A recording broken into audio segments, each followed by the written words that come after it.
हम सुनाते हैं एक दगाबाज भैंस की कहानी। आप बने रहे हमारे वीडियो के साथ। एक गाय और भैंस में गहरी दोस्ती थी। एक दिन की बात है कि गाय को बहुत तेज से भूख लगी। उस गाय ने भैंस से भोजन की व्यवस्था करने को कहा। शाम ढलने लगी पर भोजन का कोई प्रबंध नहीं हो सका, तो गाय भूख से व्याकुल होने लगी। कुछ देर के बाद उसके पास भैंस पहुंची और कहने लगी, अरे अब तक तुम्हें खाने के लिए कुछ नहीं मिला। चलो मेरे साथ नदी के उस पार चलते हैं।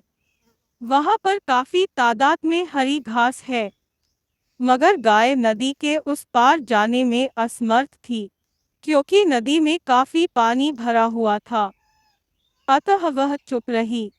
उसके सवालों का कोई जवाब नहीं मिलने पर भैंस फिर से बोलने लगी, अरे यार, चलते क्यों नहीं हो तुम? क्या तुम्हें तैरना नहीं आता? गाय बेचारी काफी मजबूर थी और उसे तैरना भी नहीं आता।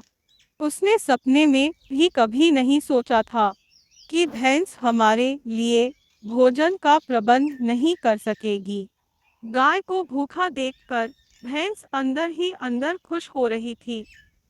जब गाय को भूख सहन नहीं हो सकी, तो बरगद के पत्ते जो जमीन पर गिरे पड़े थे, उसको चबाने लगी। सूखे पत्ते को चबाते देख भैंस काफी खुश थी।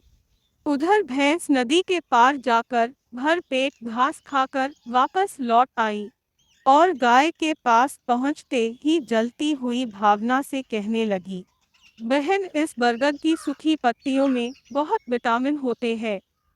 ऐसी विटामिन हरी घास में नहीं पाए जाते हैं। इस सूखी पत्तियों को खाकर तो तुम बहुत शक्तिशाली हो जाओगी। फिर तुम्हारे सामने बड़े बड़े पहलवान भी फेल हो जाएंगे। गाय बेचारी खामोश थी। वह केवल भैंस की बातें सुन रही थी। गाय भैंस की चालाकी समझ चुकी थी। वह जान चुकी थी कि भैंस मुझसे जलती है। उसकी आंखें क्रोध से लाल हो उठी। मगर गाय तो गाय थी, सीधी साधी और भोली भाली। मगर इस वक्त वह चाहकर भी कुछ नहीं कर सकती थी। वह तो सूखी पत्तियों को चबाए जा रही थी और उसी पत्तियों में मगन थी। भैंस गाय को पुनः जलाती हुई बोली, लकड़ी क्यों चबा रही हो हमारी प्यारी बहन? चलो नदी के उस पार छलांग मार देते हैं। नदी के उस पार काफी हरी घास है। उसमें काफी विटामिन है और स्वाद भी काफी बढ़िया है। क्या हरी हरी घास तुम्हें पसंद नहीं है गाय बहन? अब की बार गाय से रहा नहीं गया। वह क्रोधित होकर कहने लगी, ये हमारी ही गलती है जो तुमसे दोस्ती कर ली। दगाबाज दोस्त, मेरी नजरों से दूर हो जाओ।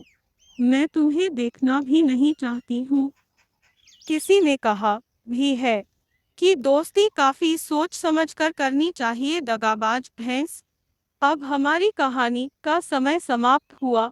आपको हमारी कहानी अच्छी लगी हो तो एक प्यारा सा कमेंट अवश्य करना और हमारे वीडियो को लाइक और फॉलो अवश्य करें। धन्यवाद।